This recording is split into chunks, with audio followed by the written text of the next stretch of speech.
think Mother Jones. But the point he made is whatever political commentators and pundits and all that stuff, they make money trying to mystify the presidency and pretend it's so complicated and then there's 4D chess and all this other stuff. Whatever you think about Trump, whatever the simplest explanation it is, whatever the crassest explanation for why he's behaving, that's always correct. Whatever that's fair answer is, whatever looks like it would benefit him in the dumbest possible way, that's the answer. There's no reason to look for anything else because it's not correct. It never I find is. that's the way with most politicians, and people tend to overcomplicate things. We've never seen it so transparently with an $8 grifter. No, yeah, that's the part that blows me away, because I think of Americans as inherently intelligent people. Yeah. And I guess I am very wrong, because I just can't see why everyone went along with it. They hated Hillary Clinton that much. You're like, oh, she's a socialist. No, she's a middling right-wing Democrat. Basically, we've been having center-right Democrats for the last 35 years. Yeah, true. Nobody like Bernie Sanders is going to get voted in because they're just going to go socialist. They're going to go whatever. Now, what I was nervous about, because I'm Jewish, I was very nervous that if Sanders beat Clinton and then he had to go against Trump, I was very worried about how the anti-Semitism was going to be pumped up in the South, especially. And there was one saving grace is that didn't happen. I don't know if there's a saving grace that they just went full on misogynist, but whatever. I mean, you can't control, when you're going to just create things out of nothing. Because obviously all of the concerns that they had about her were projection. They didn't care about emails. They didn't care about Benghazi. They didn't care about any of that stuff. She just would have been run of the mill. That would have been it. Yeah. Is there a chance for either her or Obama to make an appearance in the next 4 years in some capacity? So I was listening to a podcast called Chapo Trap House, and they made a hell of a suggestion. It's a socialist Democrat podcast, very popular. And I've heard of it, actually. They said, one of the hosts said, when Biden picks his vice president, he said, if he picks Michelle Obama, the race is over.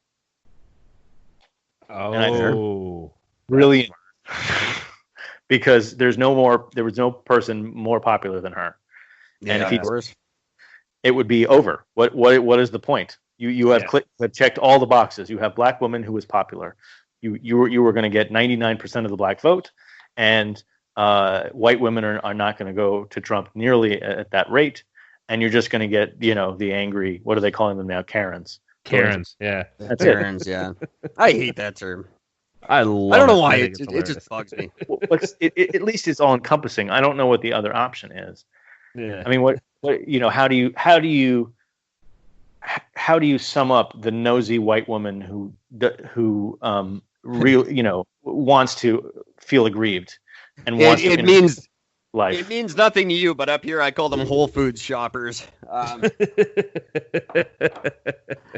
Whole Foods is like the Starbucks of grocery shopping. It really is. It's a very elitist grocery store. It's the first one. They've got electric car. What are they? The plugs and all that. The charging station. They got chargers in Manhattan like everywhere you go now. So even for just bikes. Brilliant. No, not here in Canada. They're hard to come by. Well, so are roads. Yeah, good ones anyway. Yeah, you've got, in New York City, I noticed that yesterday. It was like bike racks that are just in front of buildings that you just can get and rent. Yeah. Oh yeah. Seems like they're all over Vancouver, where I live. You can see them in Toronto. Do they have them in Toronto? Yeah, they got them in Toronto. Yeah. I would have expected them all just to disappear. No. Toronto. I bet they don't have them in Oakville. No. Fuck Oakville. No. Oakville can get shit. If I'm going to make a point about you had your Whole Food shoppers, a lot of it stems from the thing that white people have not ever been okay with, and whatever event, whatever thing, and it's a lot of white male grievance stuff where they're like, how come this advertisement isn't aimed at me? How come there are black people in the commercial? How come you're pandering? How come you're doing that? And the thought is always the same to me is, hey, it's not about you. It shouldn't be about you. Why do you think everything has to be about you? Because it always has. Well, it just has to be. No, it doesn't. Why do you need that? Why is it threatening to you that something's not about you? I think it's just threatening that. I think people don't want to admit their own, not obsolescence, but obsolescence is fair. And especially people don't want to admit that they're not important, and individually people are not important, and they don't like exactly reminded of so that. They latch on to things like the vaping thing. Smoking was bad, and they had told us we have to quit smoking. We have to quit smoking. And then all of a sudden, we did. We started quitting smoking in droves. We all started vaping, and then all of a sudden, vaping was bad, and you got to quit vaping. Can't vape in public. I realized at that point, it's not about our health. It's not about caring. It's about telling us what to do and what not to do. That's all that matters. Yeah. I mean, there is a certain of smoking doesn't improve your health or anybody else's. No, absolutely it doesn't. But they don't care. The Karens, well, even call them, that could be argued, though. I mean, I know I've fucking calmed down from killing somebody strictly because I had a pack of cigarettes on me. Sure, well, no, I just mean I lived with someone for many years who had asthma, so we couldn't be around anyone with cigarettes. So fair enough. And plus, I think everybody. The more I study people, and the more I realize everyone is just the couple from 6 Degrees of Separation.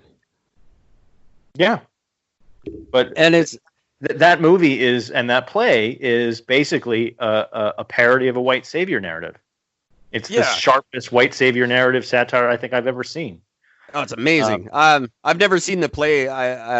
I've only actually seen the film. I've read it, obviously, but I've never seen it done by anyone else. But Stockard Channing is phenomenal. Yeah, she's amazing in everything she's ever done. Yeah.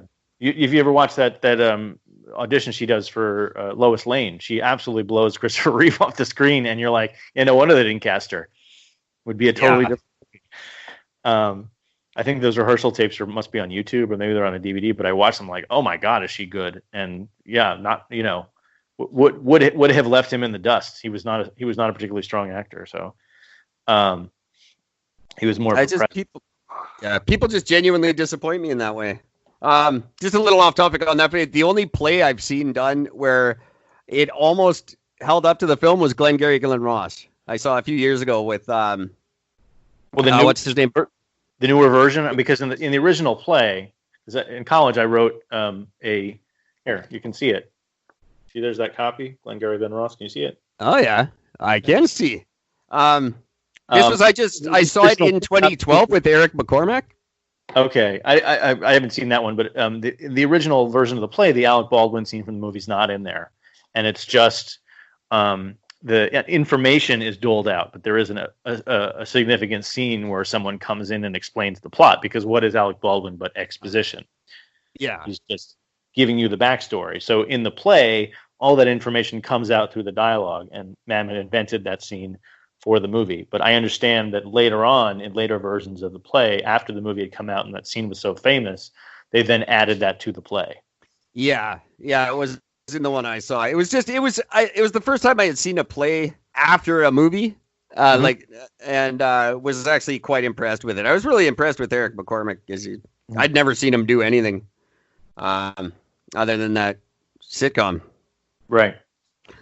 So it was very, very cool. And the movie he did about Laserdiscs called Free Enterprise. Really? I had no idea. I didn't know that. It's not. There's a lot of scenes that take place at a Laserdisc store, so I would call that a movie about Laserdiscs. But no, it's really about Trekkies. Fair. Shatner's in the movie playing a version of himself. It's not very good. It's got Shatner.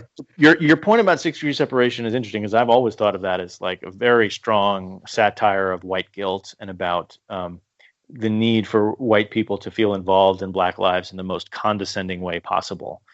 And it's so sharp. I was surprised. I watched it again maybe a year ago, and I was so surprised how well it held up. Yeah, it really does. And again, that's just a tribute to to two phenomenal actors. And you know, credit where credit's due. Will Smith is fantastic in it. Yeah, I think he's less so. I don't. He famously wouldn't commit to the role that well because he wouldn't do the kiss, and so it's a very awkward cut. Because Denzel Washington's told him not to do a gay kiss. And fair enough. From the guy who went on to star in Philadelphia. Same, yeah, but he's not playing he's playing a homophobic character in that movie, though. Yeah, fair enough. Yeah. But 6 Degrees Separation seems to understand that so that combination of limousine liberal stuff and white guilt better than anything I can think of. Just insight. I mean, it's in the play. It's in the. I think John Guar wrote that. It's as sharp as I might have that play here too. I've got Rashomon. Wow. It's unfortunate though that I think a lot of people in both of our countries are that couple and don't realize it.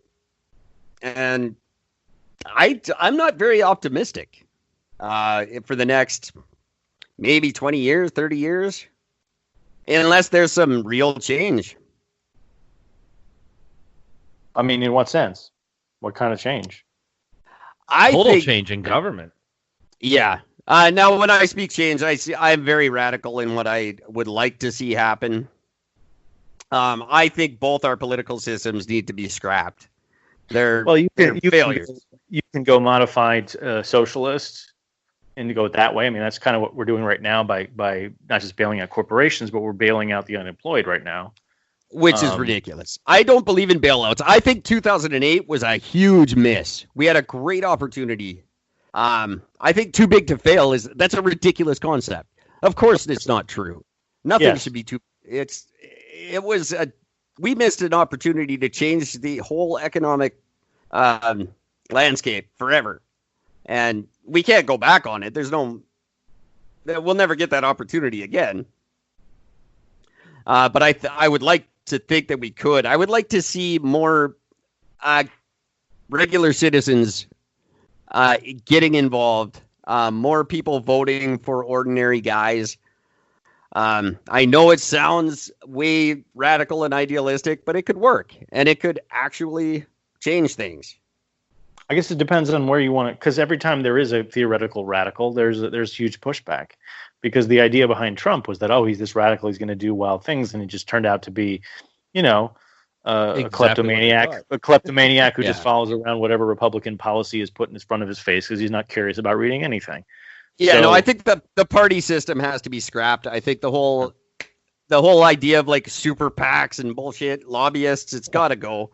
And that's why I have a scene in my film that is basically addressing that. You make it a minimum wage job, first of all. You make government the lowest paid civil servants possible. You outlaw lobbying. Outlaw lobbying completely. Yep. There's no need for donations when it comes to running for the position because you've got the internet now. There's no need for you to fly in a fucking jet to go. You don't need that now. It's all you can do anything you want to do right here, live in any situation, for free. Right. So if you do a little research on the city of Vancouver, British Columbia, I ran for mayor in 2018 on this very idea. I wanted to prove to people that anybody can do it, and you can do it with no budget, and you can be moderately successful. And I was 5th out of 17 candidates, which for a nobody. You beat Gary Coleman, right? I beat Gary Coleman. I wouldn't have had he run, but you beat Angela. Just the fact of the matter is, if we all did it, like I would like to see 2,000 people in the next election, just 2,000 names on the ballot. Get these. Well, but you'd have the same problem because then it's just name recognition. Well, yeah, you're probably right. But I think just the idea of, one vote doesn't matter drives me absolutely insane. Of course it does. Because there's 100,000 people. 100,000 people say that every election. Oh, my one vote doesn't matter. Yeah, but if you all just sat the other way, it would. If they all voted for the same person, yes. Okay, well, that person's got to be convincing or solid